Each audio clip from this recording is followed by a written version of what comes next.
Welcome to పూరా local. చిన్నతనంలోనే తల్లిదండ్రులతో పాటు అమెరికా వెళ్ళిన లక్షలాది మంది భారతీయుల యువతీ యువకులు ప్రస్తుతం దేశ బహిష్కరణకు గురయ్యే ప్రమాదం ఎదుర్కొంటున్నారు.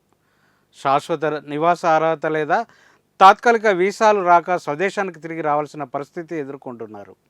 అమెరికాలో ఇలాంటి వారిని డాక్యుమెంటెడ్ డ్రీమర్స్గా పిలుస్తారు.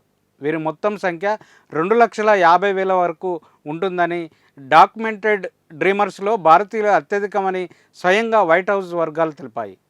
అమెరికా నిబంధనల ప్రకారం ఉద్యోగాల మీద అమెరికా వచ్చే తల్లిదండ్రుల వెంట వారి పిల్లల్ని అనుమతిస్తారు. పిల్లలకు 21 ఏళ్ళు నిండేలోపు తల్లిదండ్రులకు గ్రీన్ కార్డు వస్తే వారికి శాశ్వత నివాసం దొరికినట్టే. అలా కాకుండా 21 ఏళ్ళు నిండేలోపు గ్రీన్ కార్డు రాకుంటే వారి తాత్కాలిక డిపెండెంట్ వీసా హోదా రద్దవుతుంది. దీన్నే ఏజ్ అవుట్ అంటారు. వారి పేరు తల్లిదండ్రుల గ్రీన్ కార్డు దరఖాస్తు నుంచి తొలగిపోతుంది. ఫలితం అమెరికా నుంచి పంపిస్తారు. లేదంటే అక్కడే ఉండడానికి మరో రకం తాత్కాలిక వీసాలకు దరఖాస్తు చేసుకోవాలి. అందుకు వీలు లేకుంటే అమెరికాను వదిలి వెళ్లాల్సిందే. అమెరికా పౌరసత్వ ఇమిగ్రేషన్ సేవల గణాంకాల ప్రకారం గత నవంబర్ నాటికి 10 లక్షల మందికి పైగా భారతీయులు గ్రీన్ కార్డు అనుమతి కోసం ఎదురు చూస్తున్నారు.